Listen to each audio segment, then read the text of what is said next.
Bienvenue à tous et merci de nous rejoindre pour cette deuxième journée du Forum Afrique Développement. Nous sommes toujours à Casablanca, au Maroc, où se déroule l'événement. Hier, vous avez pu suivre avec nous la cérémonie d'ouverture suivie des plénières, où il a été question de l'intégration générale et des femmes entrepreneurs.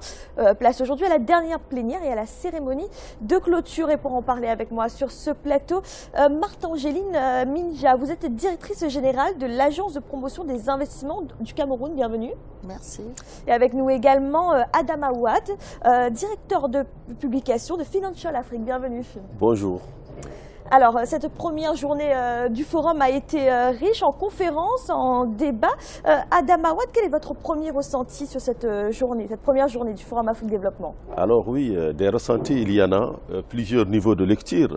D'abord, je dirais que la force de ce forum repose sur la rencontre entre hommes d'affaires africains de différentes zones. Il y a eu 4000 rendez-vous B2B selon la plateforme du forum. Depuis le début, en 2010, nous sommes déjà à 8000 participants. Donc c'est un forum vraiment d'affaires. C'est un laboratoire un petit peu de l'Afrique du business. C'est aussi une plateforme d'intégration économique africaine. Donc je peux dire que sur ce volet-là, le forum est déjà en soi une réussite. Maintenant, il y a d'autres sujets qui ont été abordés lors des plénières, notamment en ce qui concerne l'intégration africaine, les défis, les obstacles et aussi l'agenda même de l'intégration, puisque ce qui est très positif, c'est que le forum se déroule alors que l'Union africaine n'attend plus que 2 ratifications pour faire entériner la grande zone de libre-échange continentale. Donc c'est très très positif. Et depuis Alors on va revenir justement sur ces thèmes des plénières qui ont eu lieu lors de cette première journée. Marthe-Angéline Minja, ce n'est pas la première fois que vous participez à ce Forum Afrique Développement. Que représente cet événement pour vous? Je crois que c'est au moins la 3e ou la 4e fois que le Cameroun, à travers l'Agence de promotion des investissements et d'autres administrations du Cameroun, prenons part à cet important événement. D'ailleurs, au passage, je vous annonce que j'ai personnellement signé un accord de partenariat avec le président El Kettani au Cameroun. Et l'Agence de promotion des investissements est également membre du Club Afrique Développement. Donc, je n'ai pas besoin, à travers ce que je viens de dire, de démontrer encore que l'événement est important pour nous. Pourquoi? Parce que l'API, comme on nous appelle, nous sommes dans la promotion des investissements. Et tout ce qui rassemble les hommes d'affaires, ou les hommes d'affaires, les investisseurs, ou les potentiels investisseurs, nous interpelle parce que nous avons une attitude proactive. Nous allons chercher les investisseurs. On n'attend pas que les investisseurs viennent. Évidemment, nous ne disons pas non à ceux qui viennent nous rencontrer. Mais nous mettons beaucoup d'importance, nous accordons, je veux dire, beaucoup d'importance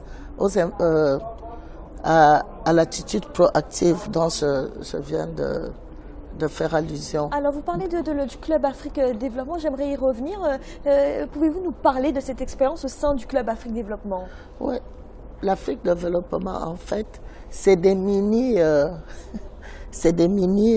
plateformes, si vous préférez, des activités qui se passent avant ce grand événement et qui se passent par région. Au Cameroun, je crois, au mois d'octobre, nous allons avoir une réunion pour notre région, parce que c'est en sous-région. Et c'est vraiment des mini, comment pourrais-je dire, c'est avant l'organisation de cette grande rencontre. On ne reste pas lettre morte et il y a quand même des contacts par région. Donc c'est très important. Pour revenir à ce que je dis c'est une plateforme, comme l'a dit M. Adama Ouad, très très importante pour les investisseurs, d'autant plus, il a parlé des B2B, la plupart des participants sont des gens qui ont une certaine expérience dans le milieu des affaires. C'est pour ça que les B2B ici ont beaucoup de succès, sont très importants parce que ce n'est pas des novices.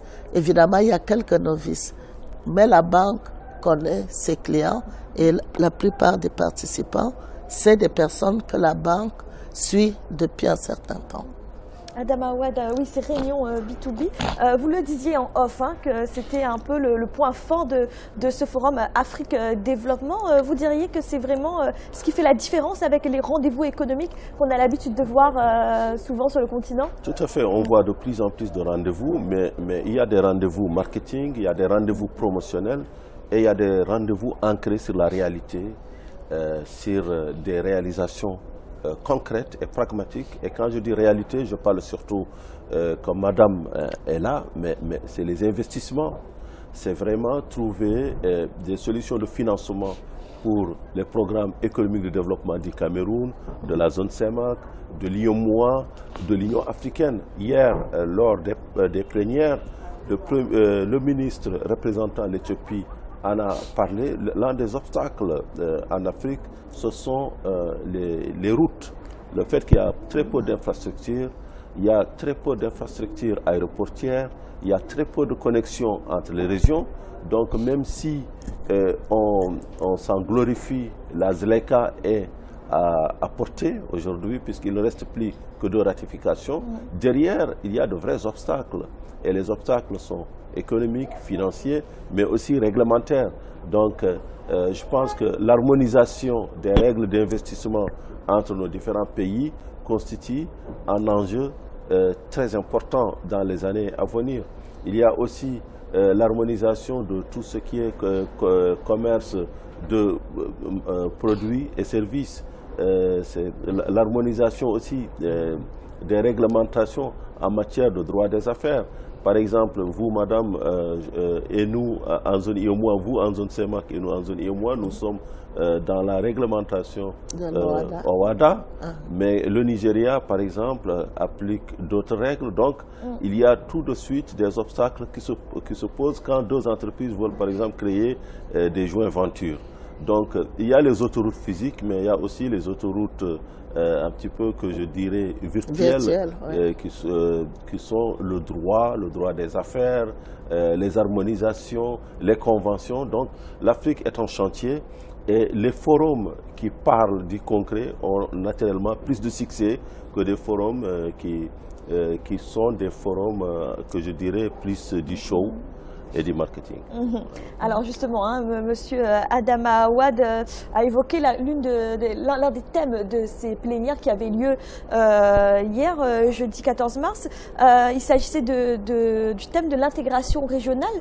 Marthe-Angéline Minja, on en a parlé hier également avec les ministres du Commerce du Togo, du Burkina Faso, qui voient la zone de libre-échange continentale d'un bon œil, qui parlent d'optimisme. Au Cameroun, comment est-ce qu'on appréhende cette zone de libre-échange continentale?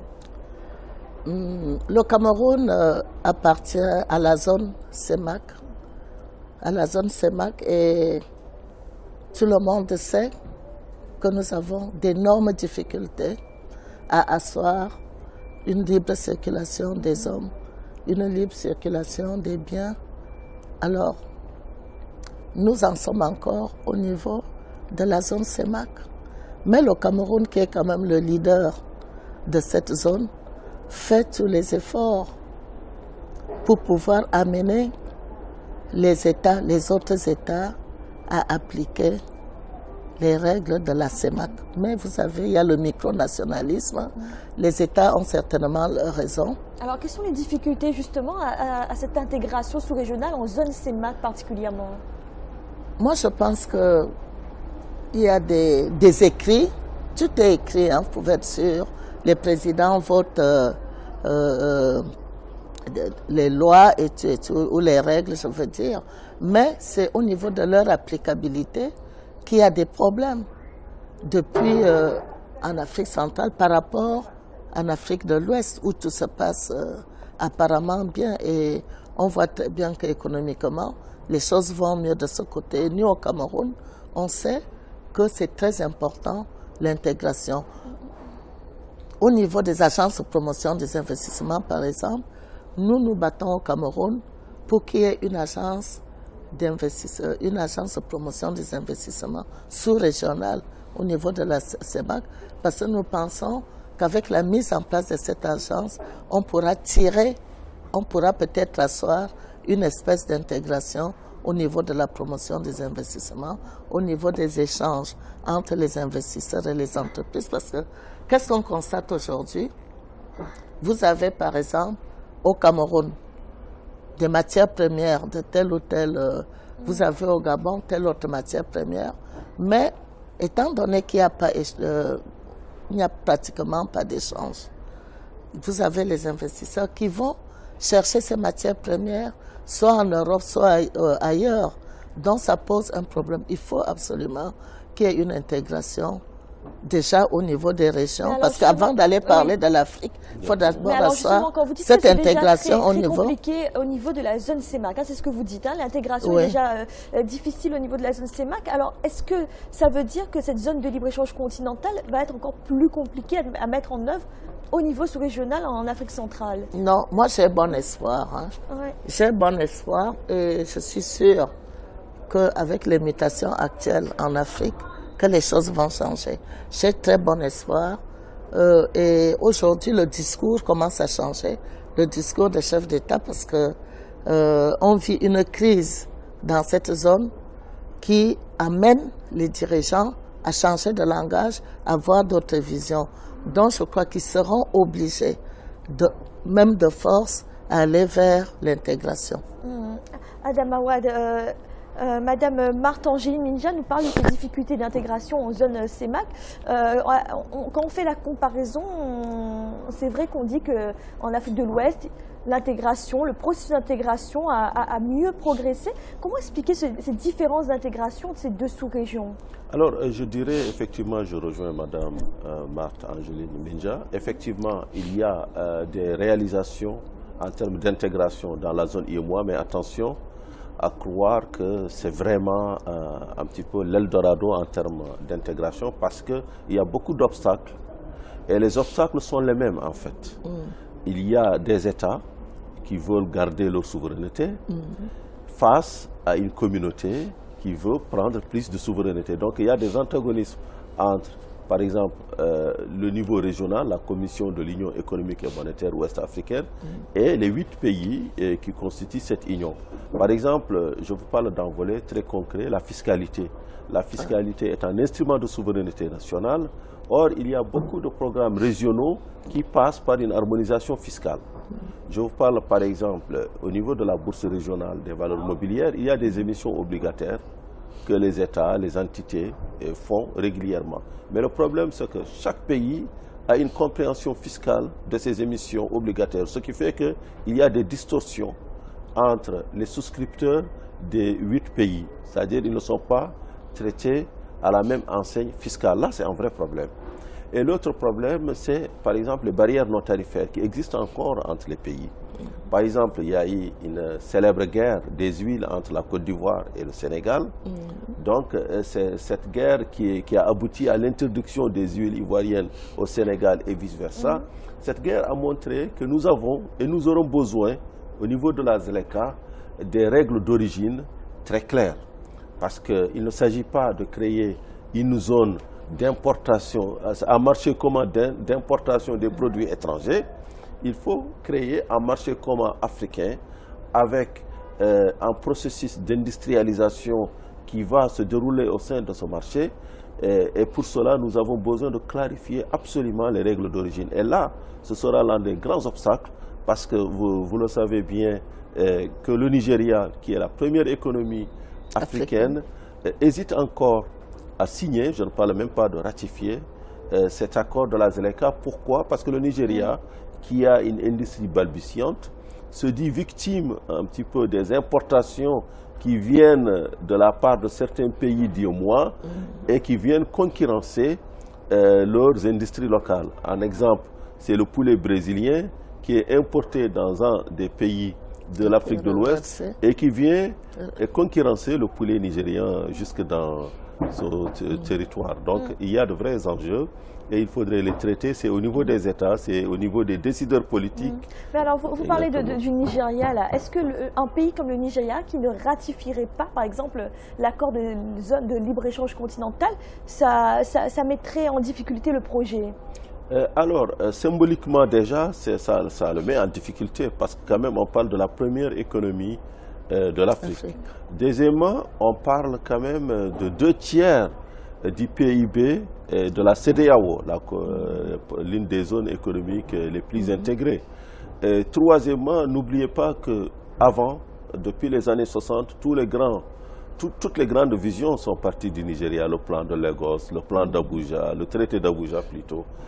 Aujourd'hui, le Nigeria s'inscrit, à mon avis, à l'inverse de ce qu'il a toujours fait, c'est-à-dire des politiques allant dans le sens de l'intégration. Pourquoi? Parce qu'il y a des intérêts, il y a une industrialisation qui est réelle, il y a un espace d'affaires qui est beaucoup plus développé, parce que le Nigeria a un levier, c'est sa démographie, c'est 170 millions d'habitants, donc ça donne à réfléchir.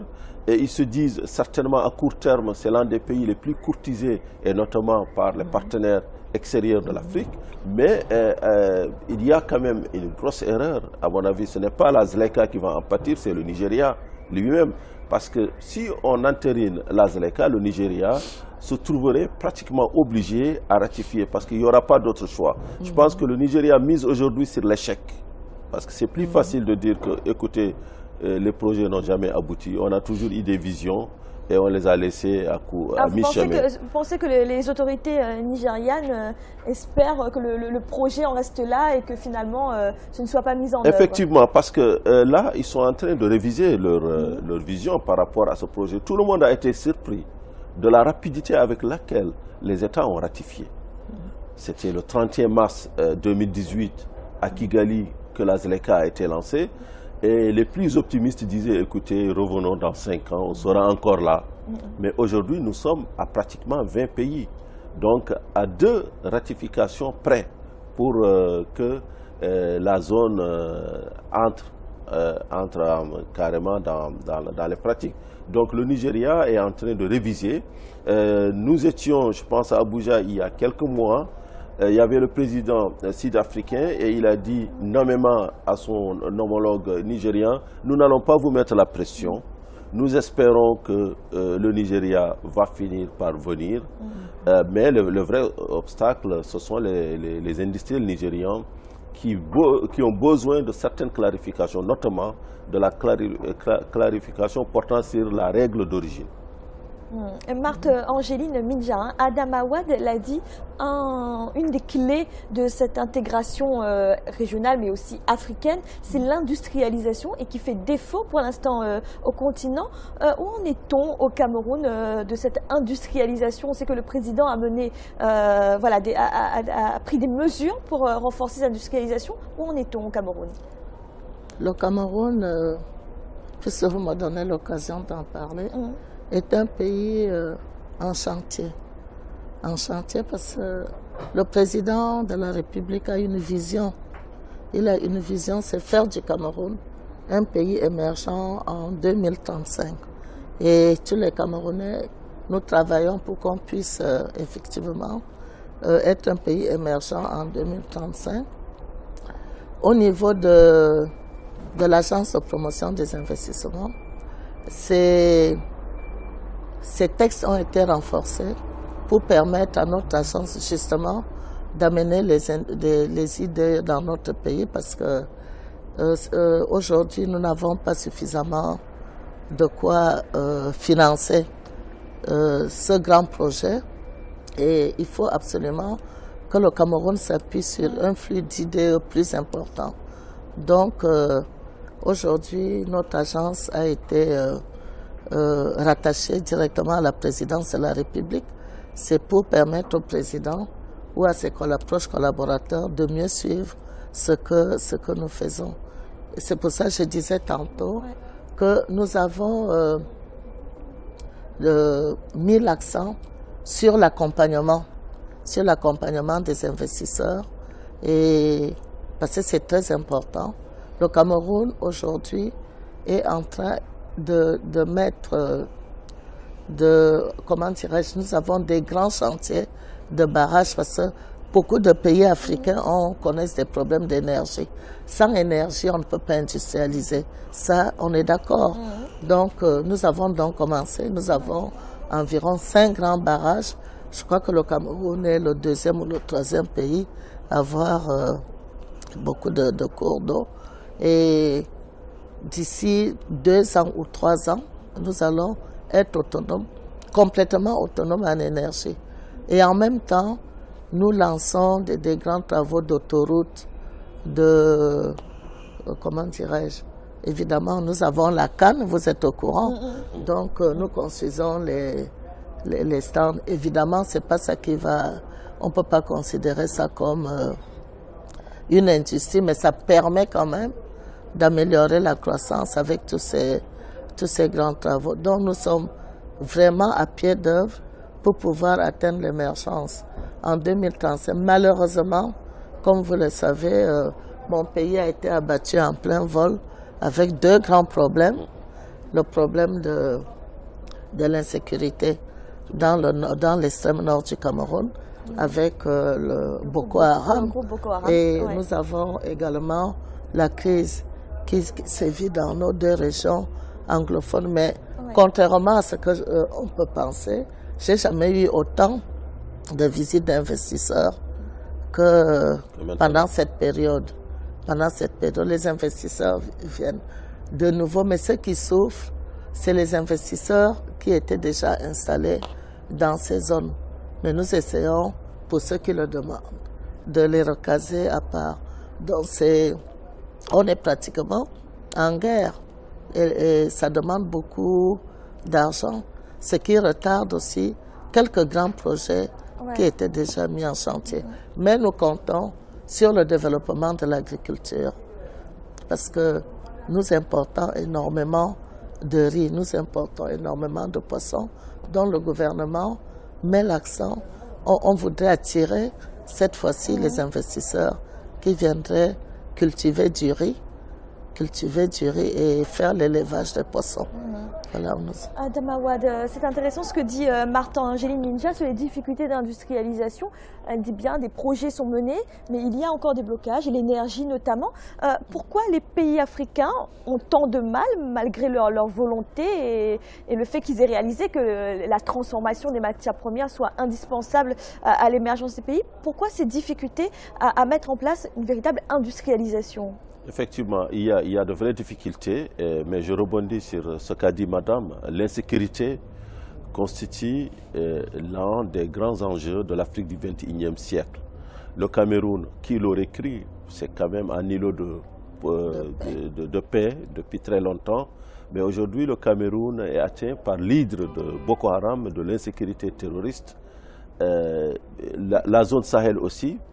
Mais les vrais enjeux, comme vous avez dit, les enjeux portent sur l'énergie aussi, parce que le fait que des pays qui sont producteurs de pétrole n'arrivent pas à raffiner le pétrole dans leur propre pays, n'arrivent pas, par exemple, à canaliser la production de gaz pour la consommation locale, domestique, montre que nous avions jusqu'à là des industries, je dirais, ou bien des économies extraverties, qui étaient là plus en fournisseurs de matières premières pour leurs partenaires à l'étranger, que ce soit la Chine aujourd'hui ou l'Europe hier.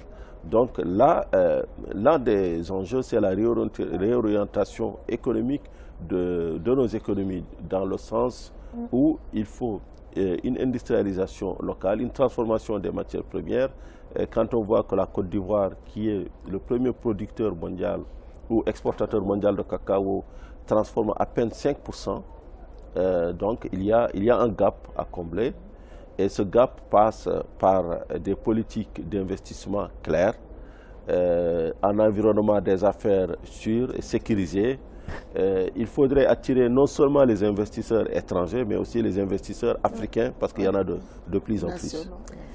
Madame Martha Angeline Minja, merci d'avoir été avec nous. Merci, madame. Monsieur Adama Wade, merci d'avoir répondu à nos questions. Merci.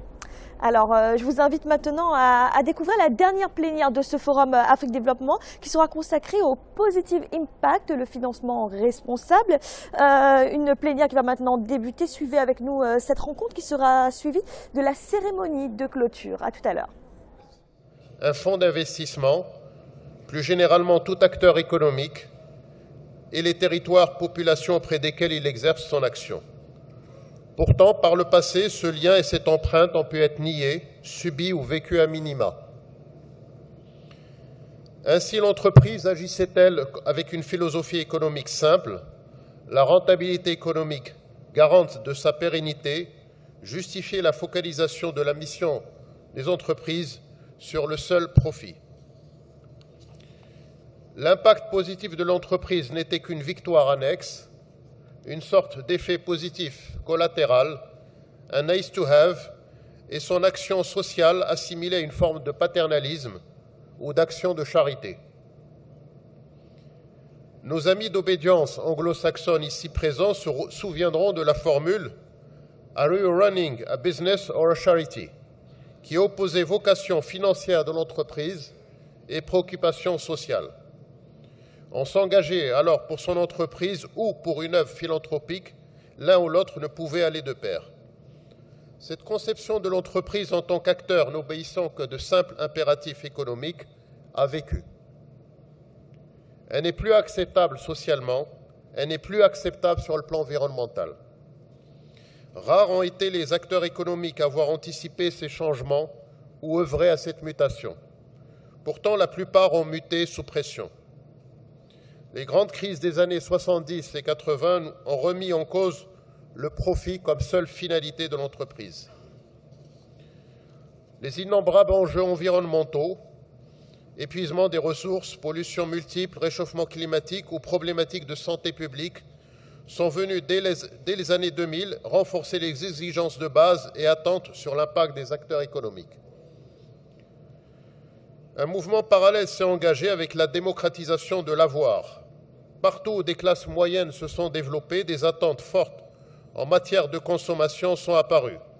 La transparence est devenue la norme, la traçabilité un effort de tous les jours. Enfin, la crise économique de 2008 est venue rappeler que l'économie devait être au service du monde réel et les réseaux sociaux ont parachevé cette mutation, favorisant partage d'informations et mobilisation quotidienne pour l'adoption par tous les acteurs économiques d'une conduite saine et durable. Mais mesdames et messieurs, je ne vous brosserai pas ici un portrait hors sol du consommateur africain, de l'économie du continent. En Afrique, de fortes disparités du développement économique existent.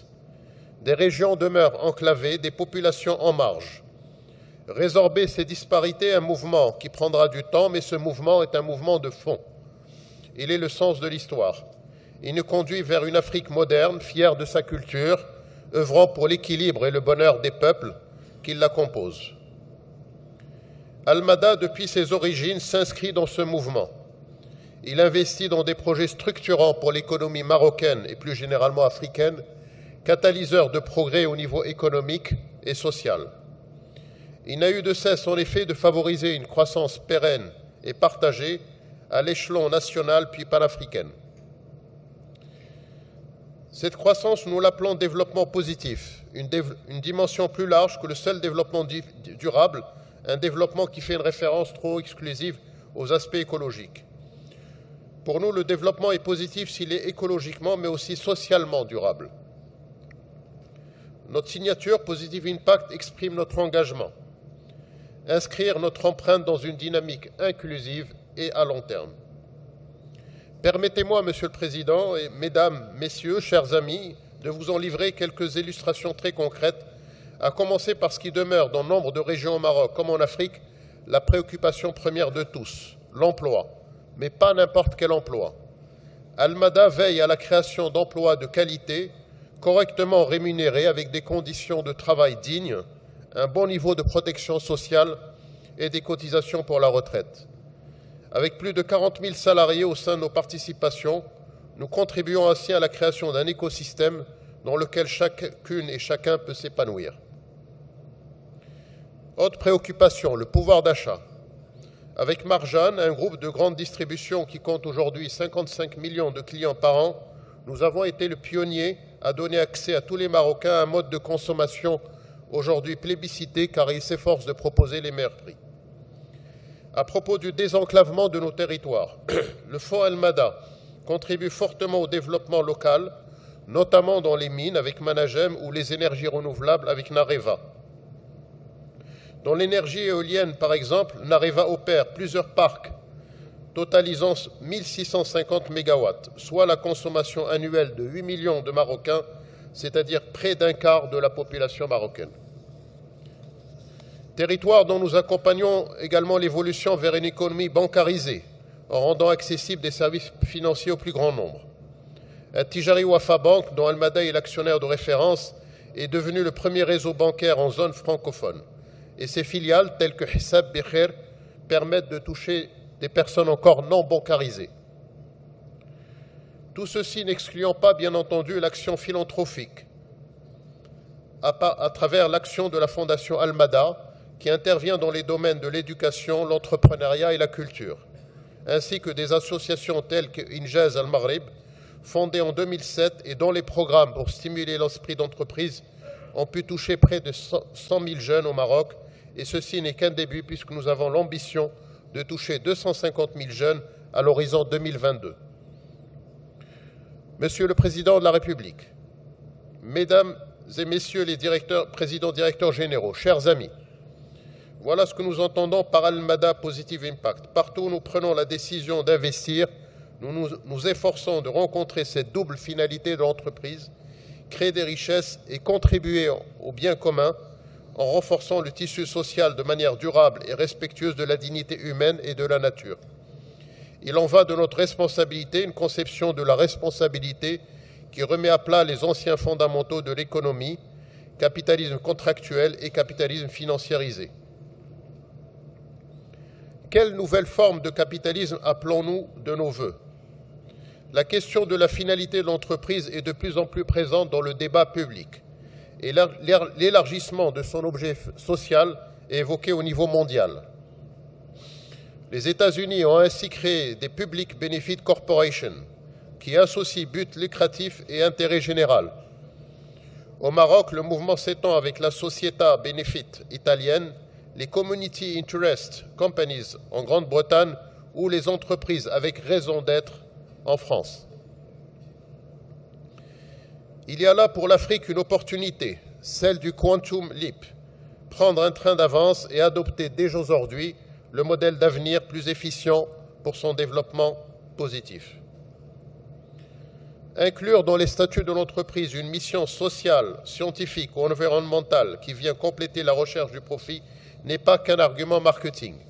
Les entreprises qui s'engagent pour l'intérêt général attirent des collaborateurs plus motivés, mieux formés, qui cherchent à donner du sens à leur parcours. Au sein d'Al-Mada, la RSE est intégrée de manière native dans la stratégie profonde de nos participations, leur progrès étant mesuré à partir d'une performance globale incluant des dimensions sociales et environnementales en plus de la dimension économique. Chez nous, il y a quelque temps déjà que le ROI a changé de sens, qu'il est passé de Return on Investment à Return on Involvement, retour sur engagement, un gage d'attractivité pour tous les talents que nous souhaitons fédérer à nos côtés et qui assureront demain notre capacité à adresser nos enjeux. Ce modèle, nous souhaitons bien sûr qu'il essaime partout en Afrique. Il nous ferait honneur devant le tribunal des générations futures. Je vous parle d'avenir, mais ce modèle de fond qui place le positive impact comme le retour sur engagement au cœur de ces pratiques demeure au présent bien rare en Afrique. Al-Mada espère modestement ouvrir la voie. Et si le positive impact devient la marque de fabrique d'une approche économique africaine, alors sans aucun doute aurons-nous œuvré collectivement pour répondre pleinement aux enjeux qui nous rassemblent et inventer un capitalisme positif que nous appelons tous de nos vœux. Monsieur le Président de la République, Mesdames et Messieurs les Présidents directeurs généraux, chers amis, Peter Drucker, le père du concept d'esprit d'entreprise, est souvent décrit comme le fondateur du management moderne, disait que la raison d'être d'une organisation est de permettre à des gens ordinaires de faire des choses extraordinaires. Faire des choses extraordinaires, c'est ce qui nous réunit et mobilise chaque jour. C'est tout ce que je nous souhaite et souhaite aux organisations que nous représentons collectivement ici. Puissions-nous, avec le Positive Impact, rendre tangible cette vision pour l'Afrique et les Africains. Je vous remercie. Merci, Monsieur le Président. Cérémonie de clôture du 6e Forum Afrique Développement. Nous allons marquer une courte pause. On se retrouve dans quelques instants pour une émission spéciale consacrée au bilan de cette 6e édition. A tout de suite.